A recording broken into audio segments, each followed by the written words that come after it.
orgoglioso di essere veneto. Adesso basta non stare per i maroni, questa sera deve fare dei menoni, che so che suo e non vado via, vivo nel posto più bello che sia, vai in Himalaya che mi vado su a Cortina, ti vai in Egitto che mi sto sotto marina, questa sei casa non voglio partire, vai tutto mare. Veneto sei stupendo, Veneto filippendo, Veneto sei il mio mondo, lontano neanche un secondo, a me non mi interessa Milano e neanche Hong Kong, cosa butto che vada a Londra, Roma, cosa che... Ciao carissimi ascoltatori, hola, ¿qué tal queridos amigos y amigas? Un'altra volta siamo noi. Ivana Corati desde Santa Fe. Mariano Gasola desde Rosario. Y Marcelo Carrara desde la ciudad de Mar del Plata. De esta manera damos inicio al programa número 12 de la segunda temporada de Parola Veneta Radio, en este nuestro canal de YouTube para todo el mundo. Pero también nos encontramos, gracias a la gentileza de Radio Comités Rosario, les traemos una hora con toda la información y cultura para la comunidad veneta argentina y para todos aquellos amigos que aman Italia en general y el Véneto en particular. Y Marce, como saben, el domingo 4 fue un día muy especial por varios motivos, pero particularmente por algo que nos tocó muy de cerca, un hecho extraordinario, un video que nos emocionó hasta las lágrimas, diría yo. Vos te referís al llamado Milagro de la Costa Atlántica, que estuvo como protagonista a nuestro Marcelo. Sí, no veía si no veía el registro, no lo creía. Carrara pedaleando, muchacho, subió una bicicleta y llegó a la meta. Bueno, che, no carguen, no se la esperaban, fue una sorpresa. Bueno, les cuento, el pasado domingo 4 de septiembre, el grupo de jóvenes de la Federación de Sociedades Italianas de Mar del Plata y zona organizó una bicicleteada de la italianidad con el nombre de Il Giro delle Radici, una iniciativa muy simple, saliendo de una de las plazas céntricas de nuestra ciudad hacia la zona de los Troncos, luego toda la costa atlántica, hasta lo que es la Plaza Capitolina, donde está el monumento a la loba romana, y para nosotros como colectividad es muy significativo porque allí se realizan los actos para el 25 de abril, para el 2 de junio y el 4 de noviembre, así que finalizamos en esa plaza con un acto muy simple, y fueron alrededor de 14 kilómetros, así que el clima acompañó, fue un día más que primaveral, parecía casi verano, sobre la costa, sin viento, así que salió todo perfecto, celebrando el Día Nacional del Inmigrante, y con casi 200 bicis, una iniciativa para toda la familia, así que seguramente es uno de los eventos que llegó para quedarse, porque ya se está planificando para el año que viene, y la idea es justamente llevarlo a cabo siempre el primer fin de semana de septiembre, celebrando el Día del Inmigrante, y fue todo obra de los jóvenes que responden, bueno, a diferentes asociaciones italianas de nuestra ciudad. Así que, bueno, obviamente tuve que subirme a una bicicleta después de mucho tiempo, pero bueno, completamos el objetivo pegando toda la vuelta, y bueno, estamos acá vivitos y coleando.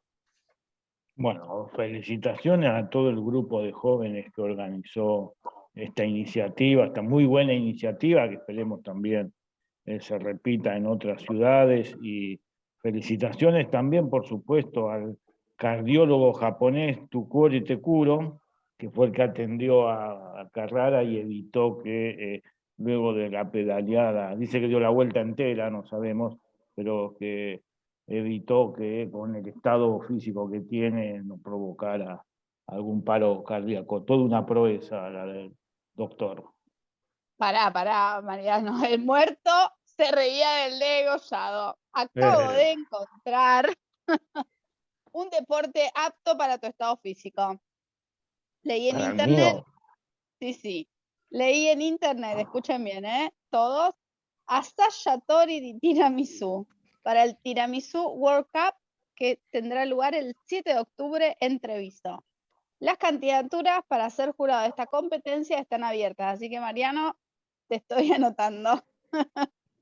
Seguramente más cerca del evento les vamos a contar de qué se trata y vamos a ampliar un poco esta noticia que acabo de leer y vamos a entrevistar a alguno de los organizadores. Mientras Mariano y todos los que quieran interiorizarse sobre este evento del Campeonato Mundial de Tiramisú pueden entrar a la página web www.tiramisuworldcup.com o lo buscan en las redes en Facebook y en Instagram como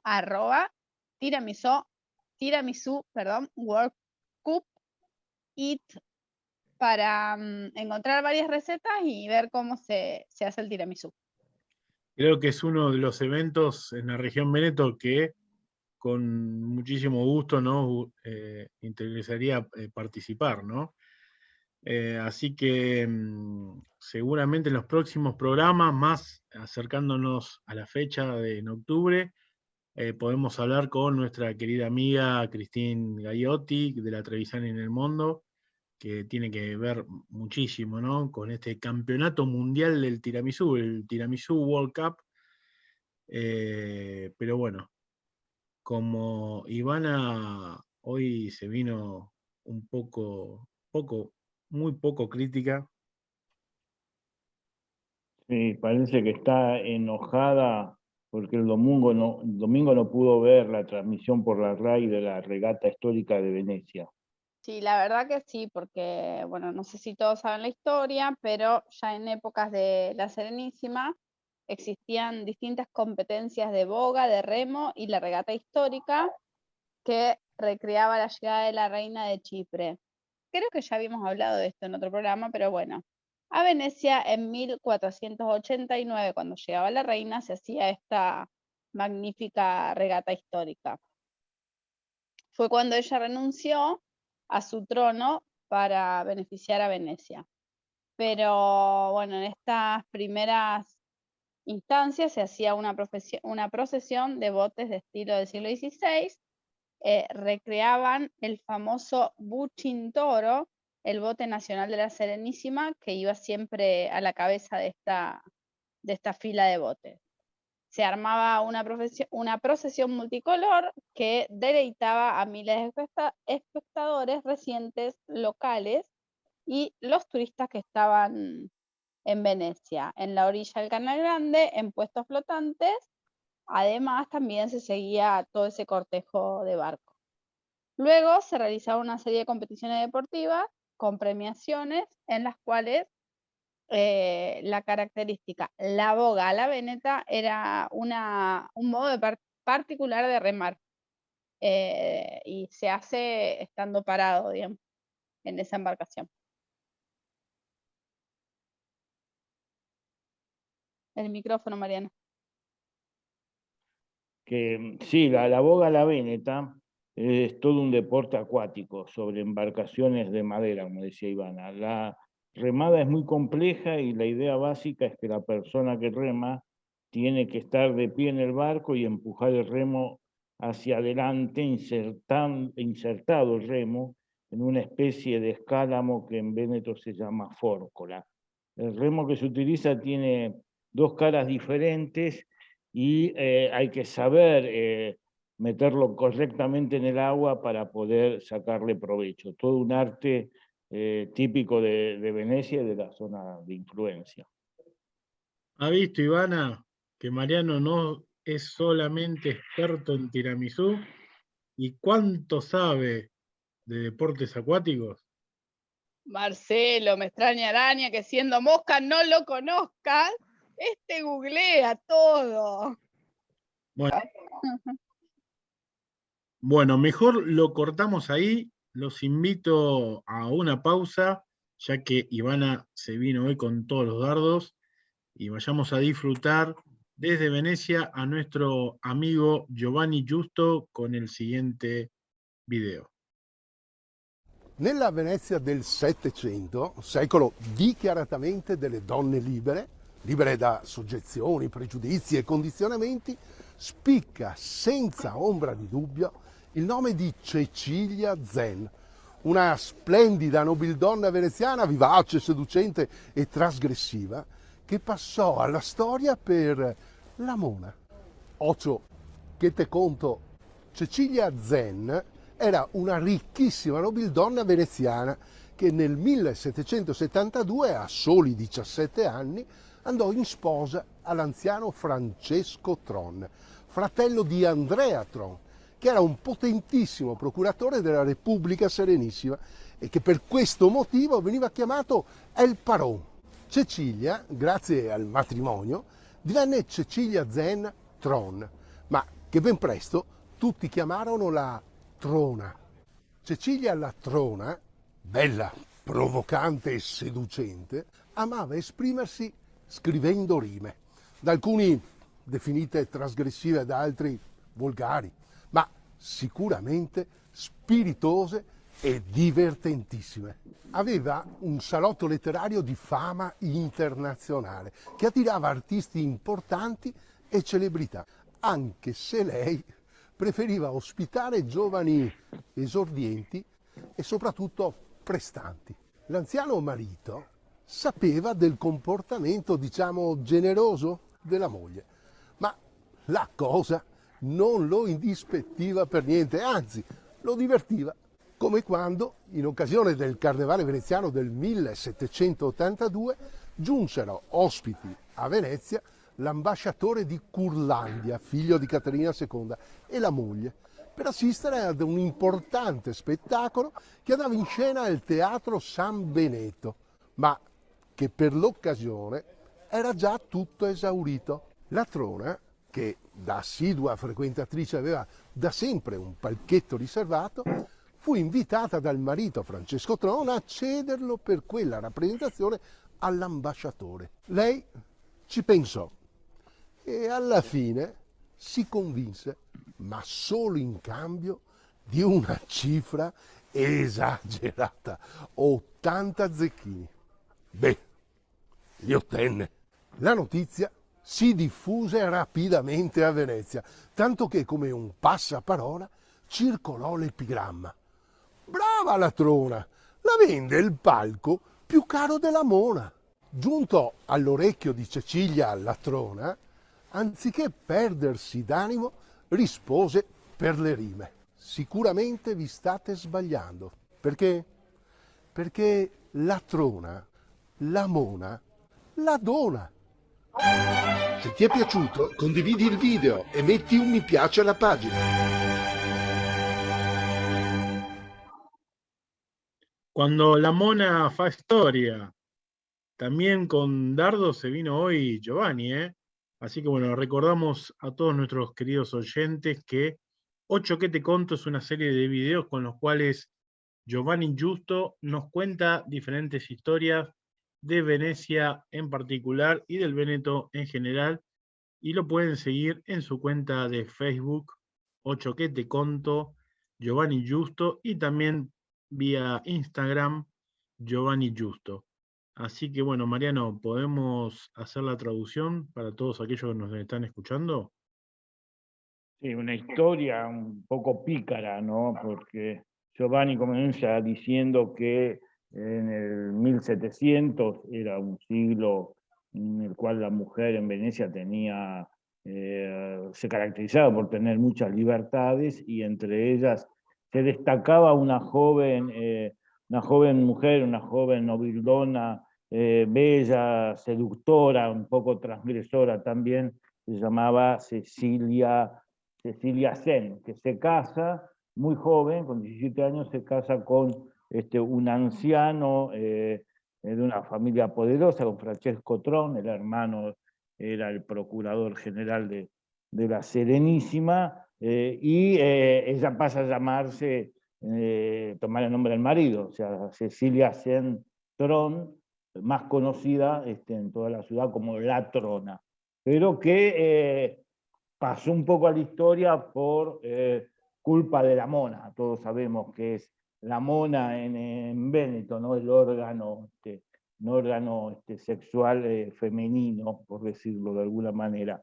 Dicen que en una ocasión ella tenía un salón literario muy importante, frecuentado por gente, por escritores, por literarios muy importantes, aunque ella tenía una especial predilección por los jóvenes bien dotados, algo que al marido no le disgustaba, que lo sabía llevar muy bien, que en el carnaval de 1782 él invita a los embajadores, al embajador y a la mujer de Curlandia, que estaban emparentados con Catalina II, y los invita al teatro donde ella, la mujer, tenía, la trona, tenía un palco que siempre asistía, y la convence de cederle el palco a estos huéspedes, porque estaba todo lleno, y ella acepta después de pensarlo, pero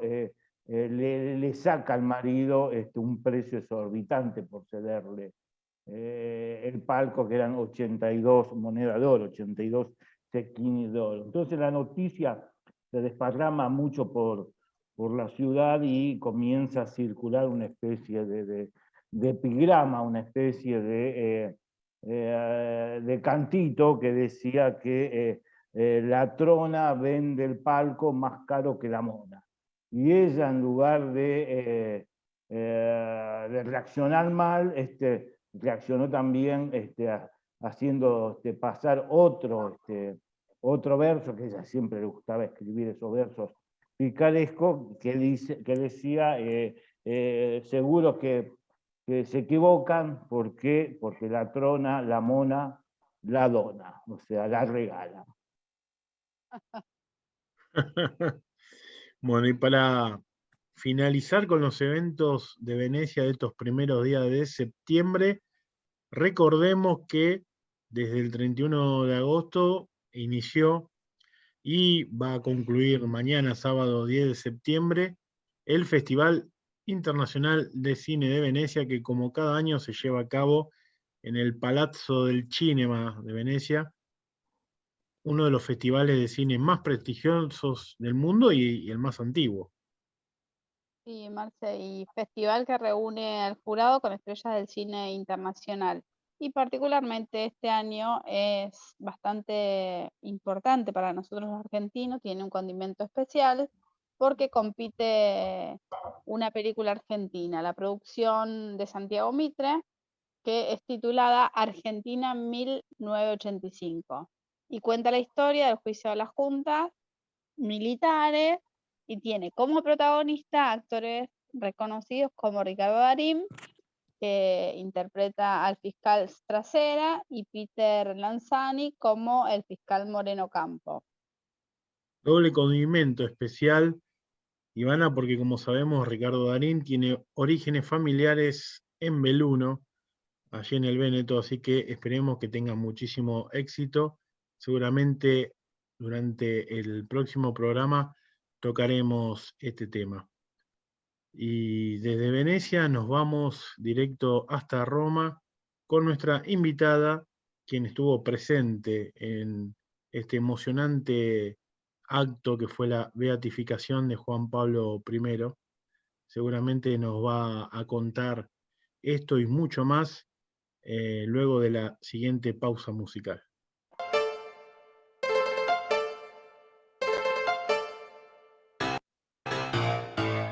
Adesso vi dico una bella parola che però non la insegnami a scuola.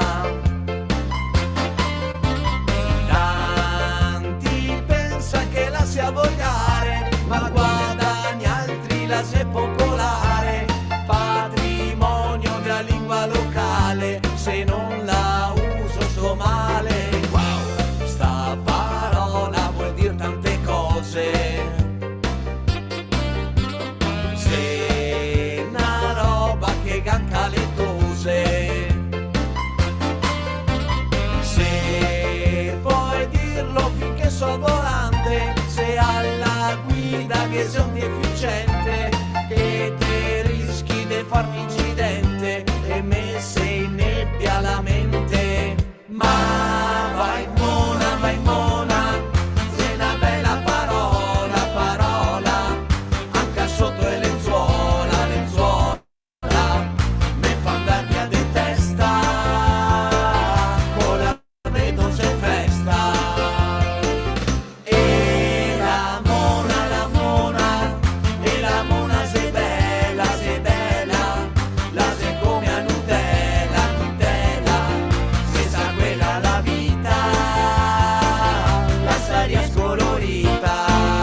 La Mona de los Mon Amour y Radio Gesboro, una parodia de la canción La Vita de Iannachi Pozzetto, que habla justamente de eso, de la mona. Seguimos disfrutando de Parola Veneta Radio y es el turno de nuestra entrevista, en este caso una invitada de lujo, una amiga de la casa desde Italia, desde su Belluno de sus orígenes, nuestra querida amiga Ernestina Dalla Corte Lucho, que nos está engalanando el programa número 12 de Parola Veneta Radio. Muchísimas gracias, Ernestina, por tu presencia.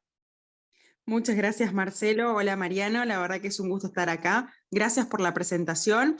Me pone muy contenta. Y sí, como bien dijiste, estoy acá desde Belluno, que es la tierra de parte de mis orígenes de mi familia, de donde viene mi apellido, Dalla Corte, ¿no? Esa parte, que viene de Servo di Sobramonte. Y la verdad que, bueno, estamos acá en familia, reconectándonos un poco con las raíces. Así que, bueno, muy contentos.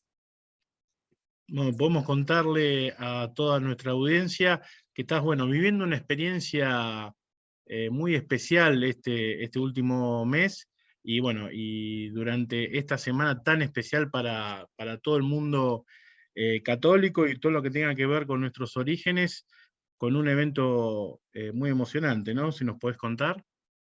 Obvio, con mucha alegría, porque la verdad, como dijiste, ha sido unos días muy lindos, muy intensos, muy agotadores, pero muy lindos, con nuestro nuevo beato, Albino Luciani, el famoso Papa Juan Pablo I, que también se lo conoce como el Papa de los 33 días, que fue lo que duró su pontificado. Este papa es un papa bellunese, es un papa véneto, es un papa que no solo en toda su larga carrera, porque fue vescovo di Vittorio Veneto, en Treviso, patriarca de Venecia, sacerdote, bueno, desde muy joven, es un hombre que ha demostrado tener siempre una personalidad afable, amigable, abierta, cálida. Sinceramente es un personaje que en su corto pontificado prometía, ya era prometedor, digamos, y logró hacer muchas cosas positivas, y en su propia carrera, la verdad que dejó un seño importante, un símbolo, tanto que hoy en día se lo sigue recordando con el mismo afecto que hace, no sé, un montón de tiempo. Él también era conocido como el Papa del Sorriso, el Papa de la sonrisa y el Papa de la humildad. La verdad que son características muy particulares para recordar a un papa, que suele ser una figura de autoridad, una figura más quizás especial, lejana, ¿no? Es el papa. Y acá aparecía un cura más, alguien más cercano a la comunidad. Así que la verdad que nosotros estuvimos digamos, ahí cuando fue la beatificación, que también nos hizo acordar mucho al Papa que lo estaba beatificando, al Papa Francisco. Y para mí, para mi familia, y creo que para muchos de la comunidad italiana y en general, es una beatificación especial. ¿Por qué? Porque es un Papa ítalo-argentino, como Bergoglio, Francisco obviamente, que beatifica a un Papa bellunese, un Papa véneto, como nuestros orígenes también, gracias a un milagro de una chica argentina en Argentina. Este milagro que por ahí ustedes ya lo conocen, pero lo digo para la audiencia, por ahí que ahora lo está escuchando, esto se dio hace 10 años atrás. Fue la verdad que un milagro muy reciente, y todo empezó con una enfermedad de una pequeña niña de 11 años, Candela Giarda, que improvisamente tuvo una meningitis, una infección, la verdad que empezó a empeorar rápidamente. Después estaba internada en el hospital, en la clínica Favaloro, luego tuvo un virus intrahospitalario y después, por último, una septicemia, o sea, estaba prácticamente in fin di vita, ¿no? Al borde de la muerte. Los médicos, a su madre, a Roxana, le dijeron que, miren, esta niña vaya porque esta niña no pasa de la noche. No hay manera que esta niña sobreviva a semejante cuadro. Además era una niña pequeña y pesaba unos 19 kilos, que para una niña de 11 años, 19 kilos es nada, es muy poco. Dicen que estaba en la cama en posición fetal, la niña, ¿no? Adormecida, ¿no? Con tantos problemas de salud. La madre, por supuesto, desesperada, se acerca a la iglesia y se cruza con el padre José D'Abusti. Y este padre que también tuvimos la oportunidad de conocerlo, él había sido desde siempre muy devoto de la figura de Albino Luciani, y le dice, mire, rezale a Juan Pablo I. Y fueron él con la madre y con 2 enfermeras que estaban ahí en la sala de la habitación del hospital. Dice que pusieron la estampita, ¿no? Digamos la foto en realidad de Juan Pablo I sobre el cuerpo de la nena, y todos pusieron encima las manos de la estampita sobre candela. Se la pasaron rezando todo el tiempo. Es más, el padre José, en la conferencia de prensa en Vaticano, que tuvimos el gusto de cubrir también como prensa, dice que ni siquiera se acuerda qué oración usó. O sea, porque todo el mundo después le preguntaba, ¿qué oración rezaste? ¿Cómo podemos hacer? Dice que no sabe, que fue el Espíritu Santo de alguna manera lo que lo iluminó para poder emitir una oración, para poder estar juntos en comunión en ese momento. Y bueno, después dejaron y se fueron. La madre quedó con candela, y al día siguiente, a la mañana siguiente, chicos, y esto es para poner la piel de gallina, el padre José recibe una llamada, y era Roxana, la mamá de Candela, la niña enferma, y le dice, pasó la noche, no tiene nada. ¿Cómo que no tiene nada? No, los médicos no saben cómo explicarlo, ya está bien, dice, ya superó lo que hace horas atrás era un cuadro, prácticamente estaba desahuciada la chica. Después le llevó unos días recuperarse totalmente, pero empezó a mejorar, y hoy en día es una niña, una jovencita, una joven mujer de 21 años que es totalmente normal, sana, sin secuelas, sin consecuencias, que teniendo todas las enfermedades que tuvo, todas las complicaciones que tuvo, realmente es un milagro que esa chica hoy esté viva, sana y sin consecuencias. Así que ese fue el milagro que logró que le reconocieran, y que todo un proceso, con un estudio, con médicos, con un equipo. Y la verdad que, bueno, Beniamino Stella, que es el cardenal, que fue uno de los promotores también de esta beatificación, junto a David de Fioco, que, digamos, Don David, ¿no? El cura que allá de Belluno, que es aparte director del oficio, que son los postuladores en realidad de esta causa de beatificación, al final llegaron a buen fine, llegaron a buen puerto, y fue que este domingo 4 de septiembre fue finalmente la beatificación del Papa Juan Pablo I, Albino Luciani. La verdad que fue una jornada muy, muy especial. Saben que, bueno, nosotros estábamos en Vaticano cubriendo como prensa, y ya el clima no nos daba un buen augurio, estaba nublado, estaban con las primeras gotas, después se llovió toda la mañana, chicos, toda la mañana lloviendo, pero la plaza estaba llena de gente. Yo pensaba, mientras estábamos desde arriba mirando al sector de los espectadores, digo, bueno, ya cuando empezó a llover un poco más fuerte, no mucho después de que iniciara la ceremonia, estos se van a ir, porque la verdad que caía por todos lados, lluvia, un poco de vientito, fresco, estaba para el resfrío, pero truenos, unos rayos divinos por todos lados, muy apocalíptico diría incluso el clima. Pero la gente se quedó con devoción, con alegría, se agarraba del paraguas, de esos ponchos que están ahí en Vaticano siempre, y la verdad que se quedaron toda la ceremonia. Y al final Albino nos hizo un nuevo regalo, porque casi al final de la ceremonia, cuando el Papa Francisco iba a hacer su clásico recorrido, salió el sol. Se apagó, se fue la lluvia, se despejó el cielo, un cielo celeste brillante, como la sonrisa de este Papa, cuyo tapiz, ¿no? Cuyo retrato oficial fue develado en ese momento. La verdad que es muy emocionante, porque estaba colgado en la fachada de la Basílica, ¿no? de San Pedro, todos cantando aleluya, digamos, los coros, ¿no? obviamente, y la gente, incluso en la I, aplaudiendo, vitoreando, diciendo cosas lindas, y se levantaba como una cortina que develaba el cuadro, y la verdad que una emoción tremenda, máxime para, bueno, nosotros que compartimos origen véneto, origen italiano, somos argentinos, la verdad que nos pega por otro lado, nos llega, creo, directo al corazón, así por lo menos para mí, para mi familia, porque además es una figura que se lo merece, una figura que hizo mucho bien desde el inicio de su vida, que no fue fácil. Él cuando nació también tuvo complicaciones de salud, y casi que no sobrevive. Es más, lo bautizó, ¿saben qué? Albino Luciani es un papa que lo bautizó no un cura, sino su partera. Su partera, una mujer, o sea, fue original desde el vamos, ¿no? Desde aquel año en 1912 cuando nació, porque fue la partera quien le dio una especie de bautismo en artículo mortis, ¿no? Ahí digamos, en emergencia, y después, bueno, sí, cuando se puso mejor, continuaron con el rito, lo completaron, pero hasta fue original un poco con eso.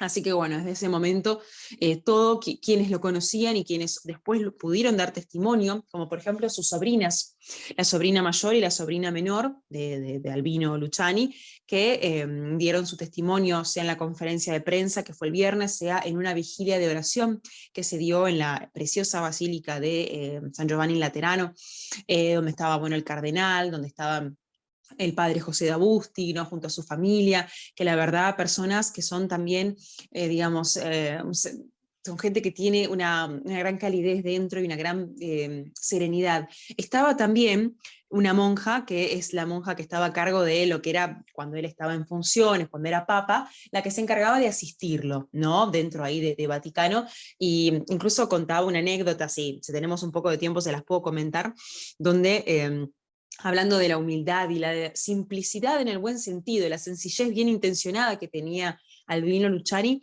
que él lo que, por ejemplo, le decía, ¿no? A la monjita, que era ustedes si la vieran ahí, es una figura dulcísima, una señora anciana, pero con una cara de buena, de adorable, increíble. Tenía como, creo que en su momento 35 años, ahora obviamente es muchos más, pero está en gamba, está activa, y contaba que cuando tenía que plancharle la camisa al Papa, plancharle la camisa al Papa, cuando hacía mucho calor en verano, lo que le decía, bueno, cuando fue cura, ¿no? Y después cuando la fue acompañando, que solo le planchara las mangas y los cuellos, porque es lo que se veía. Lo de adentro no importaba, total, como hacía calor en las misas, con todo lo que tienen que usar los curas, digamos, se iba a arrugar, y para que ella no tuviera calor, además, porque vieron que planchar da calor, da cansancio, decía, monjita, usted no se preocupe, hermana, pláncheme solo la parte que se ve. O sea, cuando, qué sé yo, es el Papa, uno tendría que entregarle lo mejor, y la verdad que, sinceramente, en esas pequeñas cosas lograba demostrar su absoluta simpleza, pero su bondad y sus ganas de poner el punto y la relevancia en lo que importa, ¿no? En las cosas fundamentales, en lo que son cambiar y hacer, o lo que prometía hacer, las reformas que quería, pero bueno, no tuvo tiempo. Chicos, ustedes párenme, porque yo me emociono tanto con Albino Luciani, que yo sigo hablando, y yo además me encanta charlar y contar y compartir con la gente, pero ustedes frénenme si quieren o díganme cómo estamos de tiempo. Ernestina, la verdad que una muy linda reseña sobre la vida, la obra del Papa Luciani y todo lo que fuiste viviendo estos días. Yo quiero hacer hincapié también en esta experiencia única de estar acreditada como prensa internacional en un evento de estas características. Quisiera hacerte una pregunta sobre esa experiencia puntual. La verdad que fue muy, muy emocionante, fue algo, la verdad que súper estimulante. Pudimos, para nosotros, digamos, en Belluno, la verdad que esto se vive, todavía se está viviendo, todavía hay fiestas, celebraciones, y no para, porque va a haber, y ya les cuento, bueno, digamos, en Canale d'Agordo, que es el lugar de nacimiento, ¿no? El Papa nació el 17 de octubre de 1912 en Canale d'Agordo, en la provincia de Belluno, por si alguno de los oyentes no conoce aún, un lugar precioso a los pies de los Dolomitas, una belleza de paisaje. Nosotros, como Bellunesi en el Mundo, la asociación Bellunesi en el Mundo, de la cual yo soy parte del consejo directivo y ejecutivo, estuvimos ahí, bueno, nosotros fuimos los enviados de prensa, y para lo que es la revista, para lo que es el sitio, las redes, la verdad que estuvimos haciendo la cobertura, incluso para la radio ABN, Voce delle Dolomiti, y la verdad que poder estar ahí, poder contarlo, incluso conocer a otros periodistas de otras partes del mundo que también se llegaron, estaba, qué sé yo, a nivel personal para mí fue algo súper movilizante, fue algo estupendo, emocionante, gente de todas partes del mundo que venía, y que a nosotros nos interese esto es lógico porque tenemos un vínculo, pero gente de otros países, como me encontré con colegas de Puerto Rico, de Turquía, no sé, Francia, España, Portugal, que no sé, digamos, no hay una ligación tan puntual como con la nuestra. Entonces realmente esto le llamó la atención de muchísima gente, de todas partes del mundo.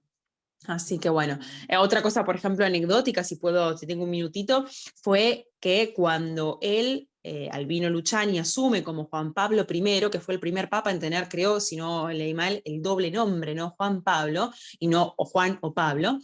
La gente de Canale d'Agordo y de otros pueblos de Belluno fueron en procesión hasta la Plaza de San Pedro con traje típico. Y para esta vez se recreó lo mismo. Grupos folclorísticos beluneses fueron del Cadore, de otros lugares, de Agordo, ¿no? De Canale d'Agordo, que es este paese muy bonito, fueron hasta la Plaza de San Pedro con los trajes típicos, unos trajes preciosos, que son trajes encima que no son para el verano, porque son trajes de fieltro, trajes de montaña, para el frío de montaña, chicos, encima con la lluvia se empaparon todos, pobrecitos. Y luego salió el sol. Se terminaron de cocinar, pobres, pero bueno, la verdad que era un paisaje, una alegría, un clima, una atmósfera de júbilo, de unión, de mucha alegría, de mucha complicidad, de encontrarse por la plaza, abrazarse. Después también estaba el coro arcobaleno, que es el coro di Bambini di Limana, que estuvieron ahí, y la verdad que los nenes, bueno, un encanto con la directora Katia, que estaban ahí con su bandera, con sus que cantaron, con sus remeras. Estaba, bueno, como autoridades que ustedes conocen, estaba Luca Zai, el presidente de la región del Véneto, estaba Roberto Padrín, que es el presidente de la provincia de Belluno, diversos consiglieri comunales, estaba Sergio Mattarella, incluso el presidente de la República, nuestro director Oscar de Bona, director de Bellunesi en el Mundo. La verdad que, bueno, otras figuras destacadas de la comunidad bellunesa, y todos ahí, la verdad que mano a mano, compartiendo como si fueran uno más del montón, en una fiesta de alegría que había de golpe, se armó un ángulo bellunese Véneto en un punto de la Plaza San Pedro, y fue la verdad que un placer compartir, así que yo estoy agradecida a Dios, a la vida, al Papa Albino Luciani, a mi familia, a todo el mundo, por haber podido vivir esa experiencia, la verdad, única. Bueno, te queremos agradecer, Ernestina. Ya sabés que las puertas de Parola Veneta Radio están abiertas siempre para vos, para toda tu familia, para todo lo que quieras expresar, y seguramente van a venir muchas cosas lindas a futuro, ¿no? Ay, esperemos. Gracias, chicos, a ustedes por este espacio, por dejarme compartir esto, que nosotros además, yo tuve la oportunidad de vivirlo en familia, porque yo fui como prensa de Bellunesi, pero mi hermano Ignacio, que ustedes conocen, que les mando un saludo, fue como fotógrafo. Incluso mi mamá también, ella escribe para un diario que es Voce de Italia, que es el decano de la estampa católica en Argentina, de los padres scalabrinianos, que también va a ser canonizado dentro de poco, Scalabrini. Así que la verdad que hemos tenido la chance de vivirlo en familia también, lo cual es una doble bendición, una doble alegría. Acá todos les mandamos a ustedes un beso grande, a toda la audiencia obviamente, y bueno, esperamos poder seguir compartiendo y mostrando un poco también de lo que estamos viviendo acá en Belluno. Yo, si puedo y si me dejan, los invito también a que nos sigan en las redes sociales. Pueden buscarme con mi nombre, Ernestina de la Corte Lucio, o en canal de YouTube, Migranti TV, ¿no? Ahí estamos también compartiendo material. Si alguno de los oyentes gusta ir a visitar y mirarlo, ojalá que les guste. Y bueno, obviamente también ustedes más que invitados. Nosotros también estamos, saben que soy docente, y bueno, estoy mandándole videos a mis alumnos, chicos. Los extraño, así que yo les mando a ellos videitos de lo que veo acá en Italia para compartirlo, curiosidades, partes de la cultura, cosas que vimos en clase con los más pequeñitos, que por ejemplo, lo que significaba el tiramisú con los nenes de primero, y entonces acá mostrándole los tiramisú que voy encontrando, pequeñas cosas para estar en contacto, incluso también para que conozcan un poco más de Italia. Sí, para estimularlos, motivarlos. Y bueno, aprovechamos también para desearte un feliz día del maestro, del docente en este... Gracias Marcelo, gracias Mariano, gracias a todo el equipo de Parola Veneta. Sí, va a ser el primero, estoy tan lejos, así que me va a faltar un poco ese día, pero bueno, lo compensamos con otras alegrías. Ernestina, ya que hablaste del tiramisú, y antes estábamos hablando del tiramisú en el programa, te vamos a mandar de corresponsal al Tiramisú World Cup, que es ahora en octubre, en Treviso, creo que es la primera semana de octubre, o sea que... Yo esta de la vida, chicos. Mariano, te tomo la palabra acá en vivo para Parola Veneta, Marcelo Carrera de testigo. El campeonato mundial de tiramisú, yo creo que tenés que estar, así que reservate. Por favor, no, pero fuera de chiste, miren que yo agarro viaje, a mí me encanta poder compartir, yo te pruebo todos los tiramisú, Mariano, Marcelo, doy fe, les hago un balance, un cuadro de doble entrada, de cuál me gustó más, los ingredientes, todo, lo que quieran, a la orden, lo llevo a Ignacio, también a mamá Patricia, quien quiera. No, pero fuera de chiste, si quieren, yo me voy hasta allá. Vemos cómo hacemos. Obviamente te mandamos de corresponsal, te proponemos para la juría, para el jurado también. Pero para lo que En quieran, acreditación representación de prensa, de toda me mandan. Argentina. Esperamos también estar en Treviso y hablando, ya que estamos en Parola Veneta, si Dios quiere y si todo sale bien, estamos trabajando también obviamente con el CABA para poder finalizar mi presentación como el representante de Argentina en el meeting de Giovanni Venetti, que esperemos que va a ser en Treviso también. Se está trabajando mucho, así que bueno, esperemos que se pueda dar todo tranquilo. Así que bueno, tendré que hacer un doblete, chicos. Meeting por un lado, prueba de tiramisú por el otro, pero bueno, los sacrificios hay que hacerlos, en la vida hay que trabajar y bueno, es así. Seguramente. Bueno, Así que muchísimas gracias, Ernestina, No, por favor. por la disponibilidad de siempre en este, como decíamos, ¿no? Es también tu programa, Parola Veneta Radio, así que seguramente nos encontraremos en algún próximo programa. Mira, Marcelo, cuando quieras, porque yo voy a estar un tiempo acá en Belluno, en el Véneto, así que varios meses largos, así que cuando gusten podemos incluso hacerlo algo fijo, si quieren nos podemos juntar y charlar, aunque sea brevemente, si les parece, contando un poco de las novedades, contando de las noticias. Yo no tengo problema, cuenten conmigo, para mí va a ser un placer poder participar y ayudar a seguir, como siempre, difundiendo más la cultura italiana, veneta y las novedades, obviamente. Gracias de cuore, Ernestina. Por favor, a ustedes les mando un beso, a ustedes, a la familia y a todo Parola Veneta. Y a todos los oyentes, obviamente.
Nessun Dorma, de la ópera Turandot de Puccini.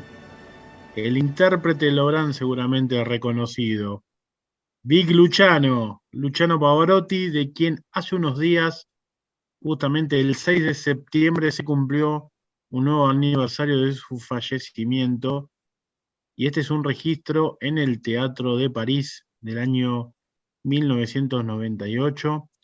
Y muchos dicen, los expertos, que fue su mejor Nessun Dorma. Ahora, yo pregunto, porque no crean que me olvidé de la parte todo es Véneto. ¿qué tendrá que ver Pavarotti y Turandot con el Veneto? Sí, bueno, Pavarotti era de moda, la ciudad que él amaba, con el Véneto obviamente algo ha tenido que ver, porque bueno, cantó y brilló en todos los teatros del Véneto, desde la Arena de Verona a la Fenice, pero ya como Puccini tampoco era Véneto, era toscano, era de Luca, pero la Turandot es sin duda la más veneta de todas sus obras. Ah, bueno, por favor, Mariano. Sí, sí, no, en serio, la Turandot es la obra que Puccini deja inconclusa y que completa luego de su muerte Franco Alfano y se estrena en 1926. Ahora, ustedes saben que todas las óperas, bueno, generalmente son creaciones musicales de los compositores, como Puccini en este caso, pero en base a un texto, a un libreto. Bueno, el libreto de Turandot lo escribieron dos veroneses, Giuseppe Adami y Renato Simoni. Adami murió en el 46, 1946, era un dramaturgo, escritor, un crítico musical, y Simoni muere unos años después, en 1952, eran coetáneos, también escritor, periodista y crítico musical, ambos hombres de letras, podríamos decir. Así que, ¿a quién le dedicamos esta parte del programa, Ivana? Obviamente, Mariano, no se diga más, se la dedicamos al director de nuestra radio Comités, Lucas del Quiérico, que tiene que entender de una vez por todas que atrás de un gran toscano siempre hay un Véneto empujando. Ah, bueno, Empujándolo. bueno. Ah, bueno, ahora se unen contra Lucas, pobre che, así no nos va a escuchar más, como hace siempre. No, nunca nos escucha, pero no importa. Ahora, los que sí no escuchan, Marcelo, y déjame mandarle un saludo a una persona que siempre nos escucha, Norma Sosay, que esta semana nos mandó un mensaje muy afectuoso para todos. Así que a Norma también le mandamos un saludo. Un abrachón a Norma y a toda la audiencia. Y de esta manera llegamos al final del programa número 12 de esta segunda temporada de Parola Veneta Radio. Así que les deseamos todo lo mejor, un grazie di cuore e uno strucón.